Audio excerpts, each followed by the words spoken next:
नमस्कार दोस्तों। कायनात एक कयामत भाग 22। कायनात को महेश मल्होत्रा के गुंडों ने किडनैप कर ली, गाड़ी की डिग्गी में डाल दिया और गाड़ी आगे बढ़ा दी। पर असल में कायनात खुद किडनैप हुई थी। गुंडों ने जब महेश मल्होत्रा को किडनैपिंग सक्सेसफुल होने की बात बताई तो वो बहुत खुश हुआ और उसने उन आदमियों से कायनात को 199 लड़कियों वाली कंटेनर में डालने को कहा गया। गाड़ी एक जगह आकर रुकी। वो एक बड़ा खाली मैदान था जहाँ पर लगभग 20 वैन खड़ी थी और गुंडे उन वैन्स में से लड़कियों को निकालकर कंटेनर में शिफ्ट कर रहे थे। महेश मल्होत्रा के गुंडों ने वहाँ मौजूद गुंडों को बताया कि कायनात सूर्यवंशी उनके पास है, जिसे सुन वो गुंडे खुश हो गए। डिग्गी खोल उन लोगों ने कायनात को बाहर निकाला तो कायनात के चेहरे पर लिपटा दुपट्टा खिसक गया। उसका चेहरा देख वो गुंडे महेश मल्होत्रा के आदमी पर भड़कने लगे। साले, ये किसे उठा लाया? ये वो लड़की नहीं है। उस आदमी ने कायनात को की आंखें चेक की और फिर से बोला, उस लड़की की आंखें नीली हैं लेकिन इसकी काली। ये कायनात सूर्यवंशी नहीं है। बेचारे महेश मल्होत्रा के आदमियों को समझ ही नहीं आया कि उनकी गलती क्या है। खैर, उन गुंडों को लड़कियों की गिनती 200 पूरी करनी थी, सो उन लोगों ने कायनात को कोई और लड़की समझकर कंटेनर में डाल दिया। सारी लड़कियों को वैन से निकालकर कंटेनर में भरने के बाद एक आदमी बंदूक लिए ड्राइवर के पास बैठ गया और 2 आदमियों ने कंटेनर का दरवाज़ा बंद कर ताला लगाया। कंटेनर आगे बढ़ी और उस कंटेनर के पीछे एक गाड़ी में लगभग 10 आदमी बंदूक लिए बैठ गए और वो गाड़ी कंटेनर के पीछे चलने लगी। इधर कायनात ने अपनी आंखें खोली तो बाकी लड़कियां उसे देख रही थी। उसने एक नज़र सबको देखा। 8 साल की बच्चियां से लेकर 20 से 25 साल की लड़कियां थीं। उन लोगों के चेहरे को छोड़ जिस्म पर कई सारे निशान थे। शायद उन्हें पीटा गया था। उनकी आंखों में डर। आपको भी इन लोगों ने ज़बरदस्ती उठा लिया, एक 15 साल की लड़की ने कहा। तो एक दूसरी लड़की बोली, ये लोग बहुत गंदे हैं दीदी, इनकी बात नहीं मानो तो बहुत मारते हैं और एक इंजेक्शन लगा देते हैं जिससे हम बेहोश हो जाएं। सबकी बातें सुन कायनात की मुठ्ठियाँ भींच गई। एक 8-9 साल की बच्ची रोते हुए बोली, दीदी वो गंदे अंकल हमें क्यों ले जा रहे हैं? क्या हमने कुछ गलत किया है? कायनात ने उस बच्ची के आंसू पोंछकर उसे गले लगाया और बोली, बिल्कुल नहीं बच्चा, आपने कोई गलती नहीं की। एक लड़की को इशारा कर उसने बच्ची को संभालने को कहा और खुद खड़े होकर कंटेनर का मुआयना करने लगी। लड़कियां रो रही थी। उन सबको देखते हुए कायनात बोली, रोना बंद करो तुम सब, किसी को कुछ नहीं होगा। अब वो रोएंगे, वो लोग रोएंगे जो गलत हैं। एक लड़की, आप हमें यहाँ से बचाने आई हैं। उसके इतना कहते ही सब कायनात को उम्मीद से देखने लगे। कायनात ने कुछ नहीं कहा, बस सर हाँ में हिला दिया। सबके चेहरे पर एक उम्मीद नजर आने लगी इस नरक से निकालने की। कंटेनर को देखते हुए कायनात कंटेनर की दीवार पर एक खिड़की दिखी। ज़्यादा बड़ी तो नहीं थी, मगर हाँ, सरक कर वहाँ से निकलने इतनी तो थी। उसने बुट्स में छिपी चाकू बाहर निकालकर कायनात उस खिड़की पर लगे रोड्स के सिरे को काटने लगी। एक एक कर उसने चारों रोड को काट कर अलग कर दिया और रोड 4 बड़ी लड़कियों को थमाते हुए बोली, रख लो, सुरक्षा के लिए काम आएगा। जब तक मैं ना कहूँ तुम में से कोई बाहर नहीं निकलेगा और अगर कोई ज़बरदस्ती बाहर निकलने की कोशिश करेगा तो दूसरे बुल्ट्स में से चाकू निकालकर एक लड़की को देते हुए, ये रोड्स और ये चाकू काम आएंगे। सबने सर हाँ में हिला दिया। कायनात उस छोटी बच्ची के सर पर हाथ फेरती हुई बोली, बिल्कुल मत डरना, कुछ नहीं होगा। वो बच्ची कायनात के गले लगकर कायनात को उस छोटी सी बच्ची में अपना अतीत नज़र आ रहा था। आखिर कभी ऐसी ही जगह वो भी फंसी थी और तब उसकी उम्र यही कुछ 7 साढ़े 7 की होगी। कायनात, बाहर गोलियां चलेंगी तो बच्चियों को संभालना, बड़ी लड़कियों को उसने कहा। फिर उस खिड़की से हल्के से झाँककर बाहर देखा। कंटेनर से थोड़ा पीछे होकर अब भी गाड़ी चल रही थी। उसने आगे की ओर देखा तो थोड़ा आगे एक मोड़ था। कुछ सोचकर वो मुस्कुराई। कंटेनर जैसे ही उस मोड़ पर मुड़ी, कायनात ने बाहर झाँका। अभी वो गाड़ी पीछे नज़र नहीं आ रही थी। कायनात ने अपने हाथ में पकड़ा चाकू संभाला और उस खिड़की को पकड़कर खुद को ऊपर खींचा। फिर खिड़की से बाहर निकलकर कंटेनर के साइड को पकड़ते खुद को घसीटते हुए आगे तक पहुंची। एक झटके से उसने आगे के दरवाजे पर लगी खिड़की से हाथ घुसाकर हाथ में पकड़ा चाकू आगे बैठे आदमी के गले में घोंपा और झटके से अंदर घुस गई। उस आदमी के गले से चाकू खींचकर उसने ड्राइवर के गले पर टिकाया और उस आदमी को, जो मर चुका था, सीट के नीचे डालकर खुद पैसेंजर सीट पर बैठ गई। उस आदमी की बंदूक कायनात ने ले ली थी। गाड़ी जैसे चल रही थी वैसे ही चलती रहनी चाहिए, वरना इतना बोल कायनात ने ड्राइवर की गर्दन पर चाकू गड़ाया तो वो डरा सा बोला, चला रहा हूँ, मत मारो मुझे। कायनात ने फ्रंट मिरर में देखा तो पीछे वाली गाड़ी वापस नजर आने लगी। कंटेनर हाईवे पर बढ़ रहा था, साथ ही पीछे गाड़ी भी चल रही थी। कंटेनर में क्या हो गया, इसकी पीछे गाड़ी में बैठे लोगों को भनक तक नहीं थी। हाईवे पर जैसे ही एक चौराहा आया जहाँ से चारों दिशा में जाने का रास्ता था, कायनात ने फ्रंट मिरर में अपनी नज़रें पीछे वाली गाड़ी के टायर्स पर जमाई और बिना पीछे घूमे ही हाथ बाहर निकालकर पीछे की ओर 2 गोलियां चलाई। अगले ही पल उस गाड़ी के आगे के दोनों टायर पंचर हो गए और एक तेज आवाज़ के साथ गाड़ी घिसते हुए रुकी। उसी वक्त कंटेनर के आगे एजेंट शैडो यानी कि अरमान ने दूसरी कंटेनर खड़ी की। पीछे वाली गाड़ी के पीछे एजेंट ब्लैंक यानी सिवांश ने एक गाड़ी खड़ी की। इसी तरह दाएं और बाएं और एजेंट कश्यप और एजेंट कोबरा ने गाड़ी खड़ी की। पीछे वाली गाड़ी में बैठे गुंडे गोली की आवाज़ सुन सतर्क हो गए थे। सबने अपनी बंदूक संभाल ली थी और खिड़की से बाहर निकालते हुए शूट करने लगे थे। शूट, कायनात ने कान में पहले ईयरफोन को टच करते हुए कहा तो उनका कमांड मानकर सारे एजेंट्स शूट करने लगे। सब गाड़ी में बैठे हुए ही शूट कर रहे थे क्योंकि गाड़ी प्रोटेक्शन का काम कर रही थी। कुछ गुंडे मारे गए और कुछ बचे थे जो गाड़ी से निकलकर इधर उधर छिप गए और शूट करने लगे। Agent present tense front attach. कायनात के इतना कहते ही सब अपनी अपनी गाड़ी से बाहर निकले और दोनों हाथों में गन लिए अब सामने से उन गुंडों पर गोलियों की बारिश करने लगी। कायनात भी कंटेनर से बाहर निकली गई। अब छिपकर नहीं बल्कि सामने से वो लोग हमला कर रहे थे।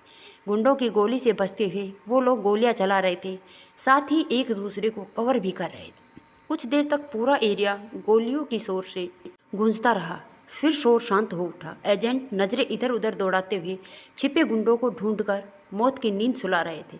कायनात उनकी गाड़ी चेक कर रही थी, तभी किसी तरफ से एक गोली चली, लेकिन उसी वक्त एजेंट शैडो ने उसे अपनी ओर खींच लिया, जिससे गोली खिड़की की कांच पर लगी और वो कांच चकनाचूर हो गया। इस तरह अचानक खींचे जाने पर कायनात खुद को संभाल नहीं पाए और एजेंट शैडो के सीने से जा टकराई।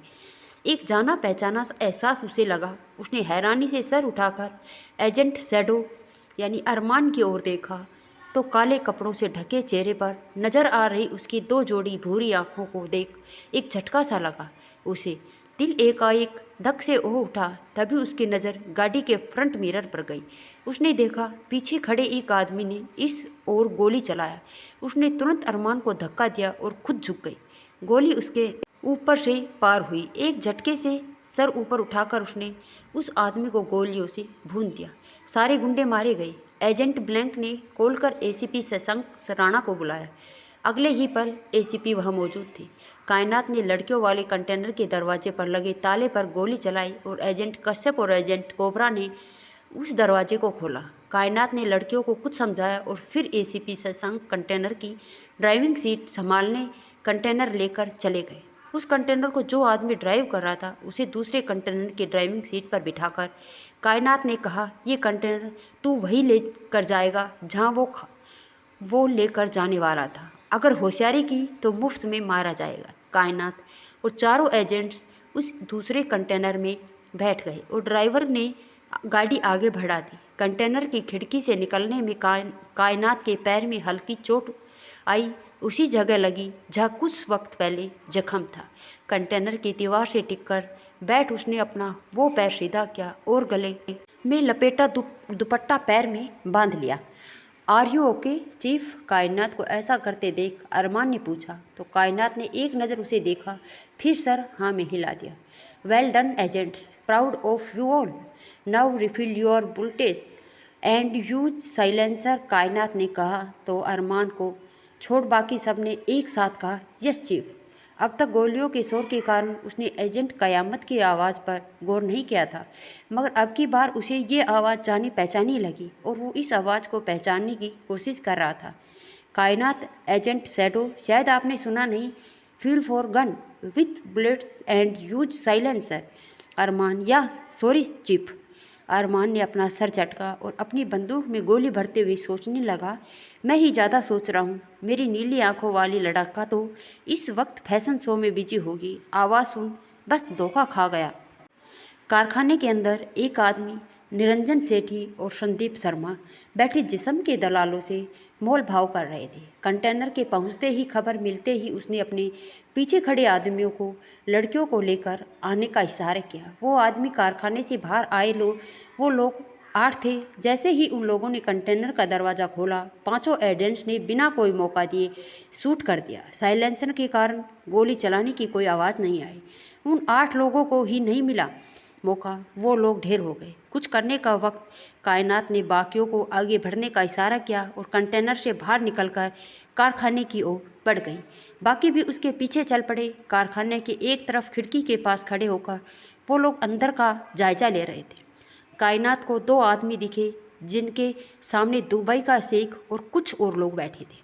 उस शेख ने पैसे सामने रखा तो कुछ आदमी पैसे गिनने लगे। पैसे गिनकर वो आदमी साइड हुए तो कायनात को निरंजन सेठी का चेहरा दिखा, जिसे देखते ही कायनात की आंखें बड़ी हो गई। उसके हाथ पैर कांपने लगे। आंखों के आगे 18 साल पहले की वो रात घूमने लगी जब निरंजन सेठी अपने आदमियों के साथ आधी रात को उसके घर घुसा था, जब चाकू से ना जाने कितनी बार उसने कायनात की माँ पर किया था। हाथों में खून से सनी चाकू और चेहरे पर हैवानियत लिए निरंजन कायनात की ओर बढ़ रहा था। वो रात याद आते ही कायनात की कदम लड़खड़ा गए, लेकिन पास ही खड़े एजेंट शैडो ने उसे थाम लिया। Are you okay chief? उसे गिरने से बचाते हुए अरमान ने पूछा तो चीफ शब्द ने कायनात को याद दिलाया कि इस वक्त वो कायनात सूर्यवंशी नहीं बल्कि कयामत है, जिसे हर हाल में इस मिशन को पूरा कर रहा है।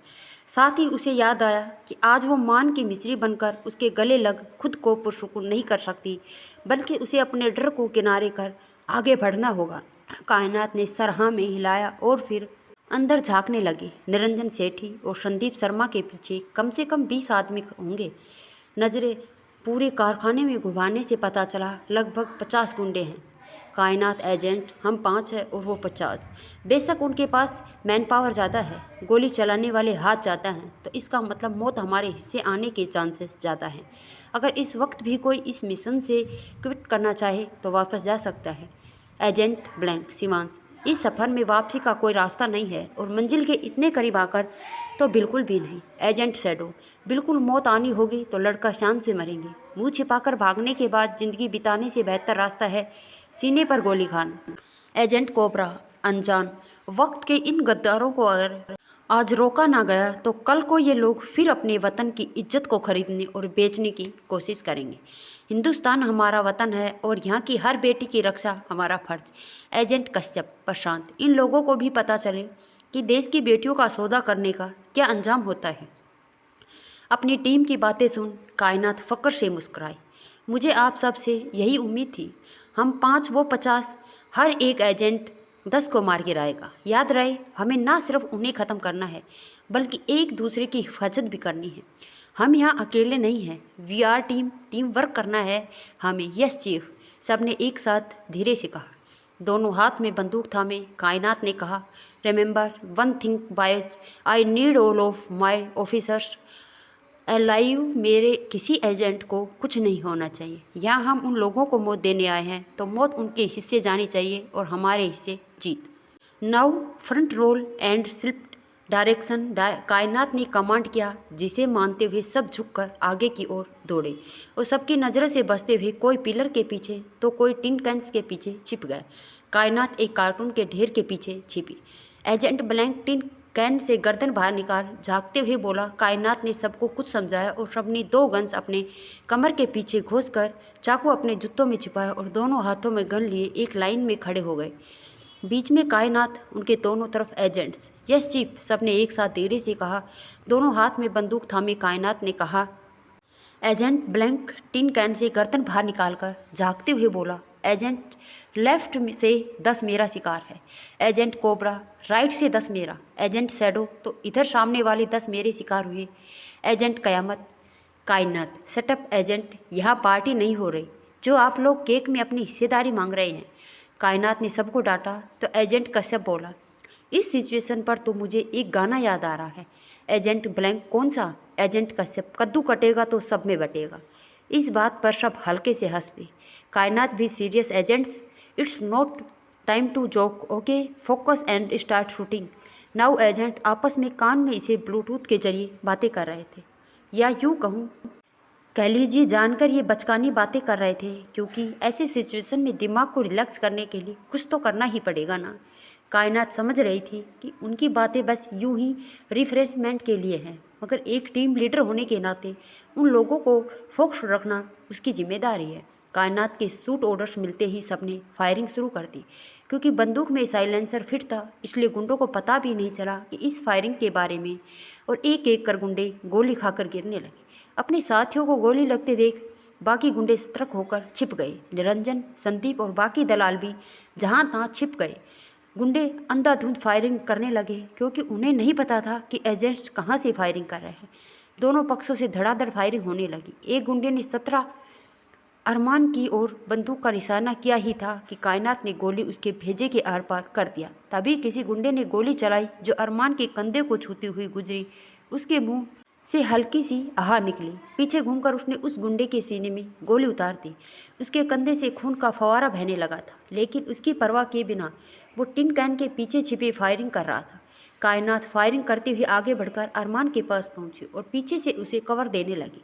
साथ ही अपने पैर पर बंधे दुपट्टे को खोलकर उसने अरमान की ओर बढ़ा, जिसे अरमान ने अपने कंधे पर बांध लिया।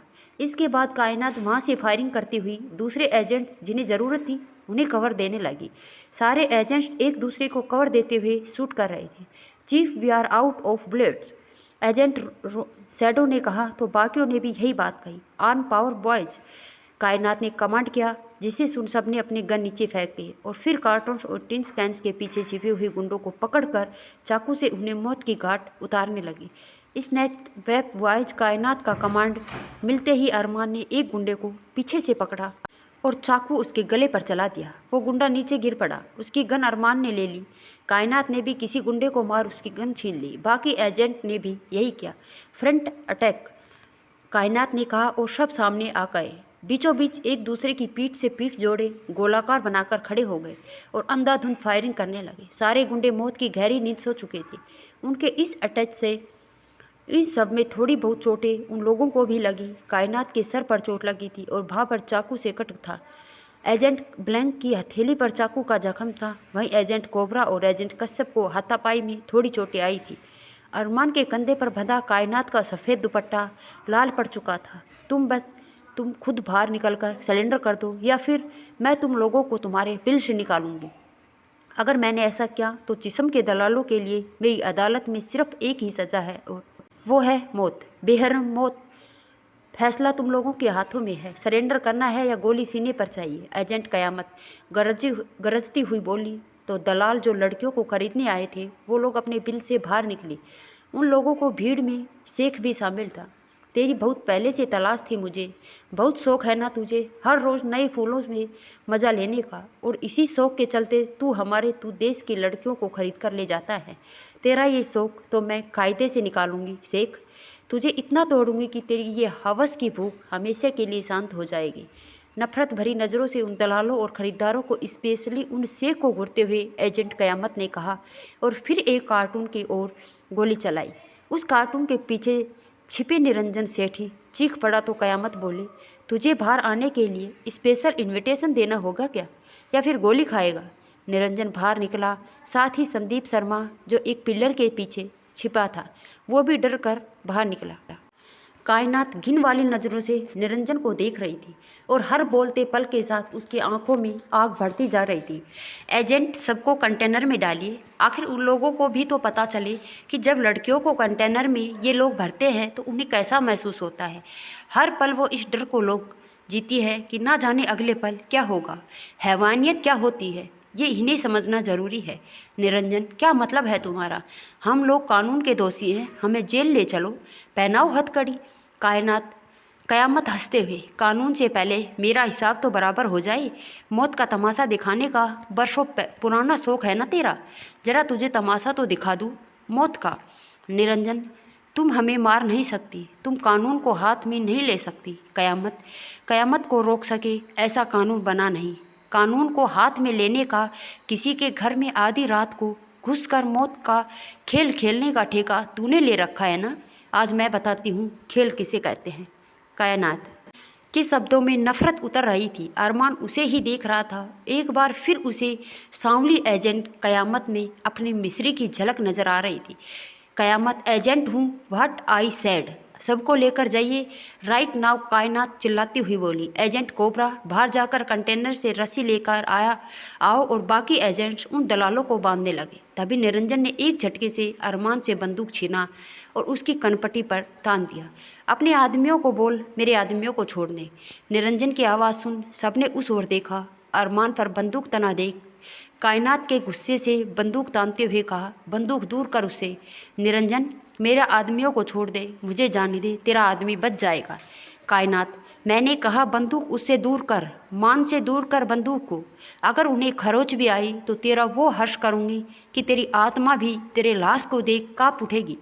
मान सुनकर अरमान की आंखें बड़ी हो गई और हैरानी से उसके मुंह से निकला, मिस्री। निरंजन, बड़ा गहरा याराना है, तभी तो इतनी तड़प हो रही है।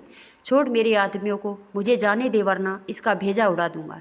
उसने बंदूक अरमान की कनपटी पर गड़ाते हुए कहा, बंदूक दूर कर मान से, तुझे मोहरा बनाना है तो मुझ पर बंदूक तान, लेकिन उन्हें छोड़ दे, मैं जान ले लूँगी तेरी, छोड़ मान को। कायनात चीखती हुई बोली तो निरंजन ने अपनी उंगली टिगर पर रखते हुए कहा, तू ऐसे नहीं मानेगी, अब तो तेरा ये आशिक गया। वो जैसे ही टिगर दबाने को हुआ, कायनात चिल्लाए, नो, छोड़ दे उन्हें, मैं जाने दूंगी तुझे और तेरे आदमियों को भी जाने दूंगी, उन्हें छोड़। अरमान, नो मिस्री, यू कांट डू दिस, मेरी फिक्र मत करो। याद करो मिस्री, वो पैलेज जो हम लोगों ने इस कफन को बांधते वक्त लिया था। अगर अपने देश के गद्दारों को मार गिराने में हमें अपनी जान भी देनी पड़ी तो कोई मलाल नहीं। मिस्री, बी प्रैक्टिकल, तुम मिस्री बनकर नहीं, वो बनकर सोचो जो तुम इस वक्त हो, मेरी चीफ। अगर आज ये लोग यहाँ से भाग गए तो कल को इस देश की लड़कियों के जिस्म की नीलामी होगी। हर सुबह हर रात इनकी इज्जत लूटी जाएगी। उनकी चीखें, उनकी सिसकियाँ अभी मुझे चैन से जीने नहीं देंगी। Please don't think about me. इस मिशन के बारे में सोचो, अपने फ़र्ज के बारे में सोचो। ले जाओ इन दलालों को, मरने दो मुझे। कायनात, मान आप। अरमान, नो मिस्री, नोट मान, ना मैं इस वक्त तुम्हारा मान हूँ, ना तुम इस वक्त मेरी मिस्री हो। हम एजेंट्स हैं, तुम हम सब की चीफ हो और इस वक्त तुम्हें एक फ़ैसला लेना है। अपने मिशन के हित में इन हैवानों को ले जाओ और इन्हें इनके किए की सज़ा दो। कायनात बेबस सी अरमान को देख रही थी। बाकी तीनों एजेंट्स की आंखें नम हो गई थी। अपने चीफ की बेबसी देख कायनात को अब समझ में आ रहा था कि क्यों पिछले दिन अरमान ने ये कह रखा था कि फिर मौका मिले ना मिले। क्यों अरमान कह रहा था कि अगर मैं साथ ना रहूं तो माफ़ कर देना। कुछ पल वो बेबसी से अरमान को देखती रही, फिर एक गहरी सांस लेकर बाकी तीनों से कहा, ले जाइए इन लोगों को, अपनी चाल उल्टी पड़ने देख। निरंजन बोला, वारे फर्ज के खातिर जान देने को भी तैयार है। चल ठीक है, मेरे इस डील को तूने नहीं माना तो मैं तुझे एक और ऑफ़र देता हूँ, या तो मेरे इस आशिक को मारूंगा या फिर तू खुद इस पर गोली चलाएगी। अगर मैंने गोली चलाई तो एक बार में ही इस रिवाल्वर की सारी गोलियां इसके भेजे में उतार दूंगा, मतलब मरना तय है। लेकिन अगर तूने गोली चलाया तो हो सकता है तेरा यार बच जाए। कायनात, बंदूक तानते हुए, जान ले लूँगी तेरी कमीने, मेरे मान पर गोली चलाएगा तू, तेरा होगा ज़रूर वो होगा हिसाब के बाद तू कुछ करने लायक नहीं बचेगा। निरंजन, सोच ले लड़की, खुद गोली चलाएगी या मैं चलाऊं? अरमान, मिस्री, सूट मी। कायनात, मान आप ये, मैं आप कैसे? नहीं, मैं नहीं आपको गोली मार सकती। अरमान नम आँखों के साथ बोला, मिस्री, मरना तो तय है ना बच्चा, तो इससे खुशी की बात क्या होगी कि मुझे मेरी मौत सुकून के हाथों मिले, और मेरी सुकून तो तुम होना। सूट मी मिस्री, baby, just suit me, don't think anything, suit me. कायनात बंदूक वाला हाथ नीचे करके तड़फ कर बोली, मान, नो आई कांट। जिसके दर्द के कतरे एक कतरे से मैं तड़प उठती हूँ उसे कैसे दर्द दे दूँ? आप नहीं जानते आप मेरे लिए क्या है मान। आपने वादा किया था हमेशा साथ निभाने का, आप कैसे मुझे छोड़ने की बात कर सकते हैं। अरमान हल्का सा मुस्कुराते हुए, कहा था ना सब कुछ हमारे बस में नहीं होता, और मौत भी उनमें से एक है। लेकिन मिश्री, मेरी मौत तुम्हारे हाथों में है। या तो मैं इसकी गोली खाकर मरूंगा, या फिर तुम मुझे सुकून की नींद सुलाओ। मेरी सुकून के हाथों मरना मेरी किस्मती है, खुशकिस्मती है। सूट मी मिस नाव। कायनात बंदूक ताना और ट्रिगर पर उंगली रखा, लेकिन फिर सरना में झटकते हुए नो आई कांट। उसी आवाज़ में दर्द और बेबसी झलक रही थी। I said suit me damn it. Armaan इतनी जोर से चिल्लाया कि कायनात कांप उठी। उसकी उंगली ट्रिगर पर दब गई। दाएं की आवाज़ के साथ एक गोली चली। कायनात के कांपते हाथों से बंदूक छूटकर नीचे गिर गई, और उसी के साथ कायनात घुटनों के बल गिर गई। उसने अपनी आंखें बीच ली और दोनों हाथों की मुट्ठी बनाकर जमीन पर जोर से मारा। आंसुओं का एक कतरा उसके गाल पर आ लुढ़का। कायनात ने अपने आंसू को छुपकर देखा और तड़प कर बोली, मान, आप हमेशा कहते थे अपने दर्द को बाहर आने का रास्ता दो, इन आंसुओं को जब्त मत करो। देखो ना मान, आज मैंने जब्त नहीं किया इन्हें, पर मेरे आंसू पोंछने आप मेरे साथ क्यों नहीं हैं। दोनों हथेली जमीन पर टिकाए, सर झुकाए कायनात बड़बड़ाए जा रही थी। आई एम सॉरी मान, प्लीज़ वापस आ जाइए अपनी मिस्री के पास। मैं जी नहीं पाऊंगी। आई विल डाई मान, I need you, I badly need you. कहते थे अपने दर्द को बाहर आने का रास्ता दो, इन आंसुओं को जब्त मत करो। देखो ना मान, आज मैंने जब्त नहीं किया इन्हें, पर मेरे आंसू पोंछने के लिए आप नहीं हैं। कतरा कतरा कर आंसू की बूंदें कायनात के आंखों से निकलकर जमीन पर टपक रही थी। कहीं से पानी का फवारा चलने लगा। पानी की बूंदों के बीच कायनात के आंसू बहने लगे। अरमान के साथ बिताए लम्हे उसकी बंद आंखों के आगे घूम रहे थे। दर्द उफान मार रहा था। एक चीख के साथ उसका दर्द बाहर निकला, मान। तो दोस्तों, आज का पार्ट हम यही ख़त्म करते हैं। अगर आपको ये वीडियो पसंद आए तो लाइक शेयर ज़रूर करें। चैनल पर नए हैं तो प्लीज़ चैनल को सब्सक्राइब ज़रूर कर लें। धन्यवाद दोस्तों। और कमेंट बॉक्स में अपनी राय ज़रूर लिखें कि आपको ये कहानी कैसी लग रही है।